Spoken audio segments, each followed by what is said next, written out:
5th position പോകുന്നത് ഇതൊക്കെ എവിടെ കൊണ്ട് വെക്കാനാ? ഷീന ചേച്ചി ആൻഡ് ശൈത്യ. ഷീന ചേച്ചി ആൻഡ് ശൈത്യ.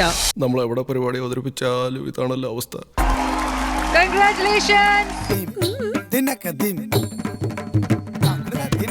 മൊമെന്റ് വേണ്ട, വേണ്ട കണ്ടാത്തോണ്ട മൊമെന്റ് വേണ്ട. തന്നോടല്ലേ പറഞ്ഞു വേണ്ടെന്ന്. ഒരു ആർട്ടിസ്റ്റ് എന്ന നിലയിൽ നമുക്കൊരു വേദി കിട്ടുമ്പോൾ അതിൻ്റെതായ ഒരു റെസ്പെക്റ്റ് വേണം. ഇത്ര അഹങ്കാരം പാടില്ല.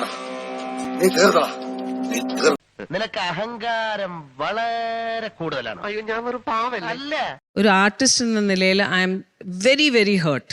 അവന്റെ അമ്മയുടെ വീടിന്റെ തൊട്ടടുത്ത് തന്നെ എന്റെ വീട്, എന്നിട്ട് അവൻ എന്നോട് ഇങ്ങനെ പെരുമാറണേ. വെരി ഹേർട്ട് ഫോർ ഡിസ്റെസ്പെക്ടിങ് ഈ ഒരു സ്റ്റേജ്. ഈ ഇടയായിട്ട് ഇതിന്റെ സ്ഥിരം പരിപാടിയാ. ഫൈനൽ വന്നപ്പോഴത്തേക്ക് ഞങ്ങൾ 5ാം സ്ഥാനത്താക്കി. ഇത്രയും വലിയ ഗതികെട്ടവൻ ഈ ലോകത്ത് വേറെ ആരെങ്കിലും ഉണ്ടാവും എന്റെ കർത്താവേ?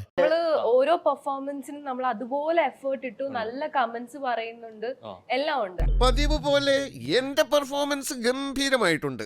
ഇപ്പൊ ഞങ്ങൾ 5ാം സ്ഥാനത്ത് നിന്ന് ഒഴിവാക്കിയപ്പോ എനിക്ക് കറക്റ്റ് മനസ്സിലായി ഞങ്ങളൊരു കോമാളികളായിരുന്നു. നമ്മള് മൂഞ്ചി കൊണ്ട് കുറെ ആൾക്കാർ കാണുന്ന ഇത് സ്ഥിരമായിട്ട് കാണുന്ന കുറെ ആൾക്കാരുണ്ട്. അപ്പൊ അവര് നമ്മളോട് പറയും നിങ്ങൾക്ക് തന്നെയാണ് ഫസ്റ്റ്. എന്നെ ഫോൺ ചെയ്തിട്ട് പറയും നിങ്ങൾക്ക് തന്നെയാണ് ഫസ്റ്റ്, ഒന്നും നോക്കണ്ട. അപ്പൊ ഞാൻ പൊട്ടനാ? ഇത്രയും ഞാൻ ചെയ്തുകൊണ്ടിരിക്കുന്നു, ഞാൻ പൊട്ടനാ? ഇതിനകത്തുള്ള ക്രൂ മെമ്പേഴ്സ്, നമ്മുടെ ഈ അമൃത ചാനലിലെ ക്രൂ മെമ്പേഴ്സ് പേഴ്സണലായിട്ട് മെസ്സേജ് അയച്ചിട്ടുണ്ട് നിങ്ങൾക്ക് തന്നെയായിരിക്കും ഫസ്റ്റ്. നമ്മൾ ആ ഒരു പ്രതീക്ഷയിൽ നിൽക്കുക. വണ്ടി കുറെ പൊക്കമുണ്ടെന്നല്ലാതെ യാതൊരു ബുദ്ധിയില്ല. തൽക്കാലം ഇത്രയും മതി.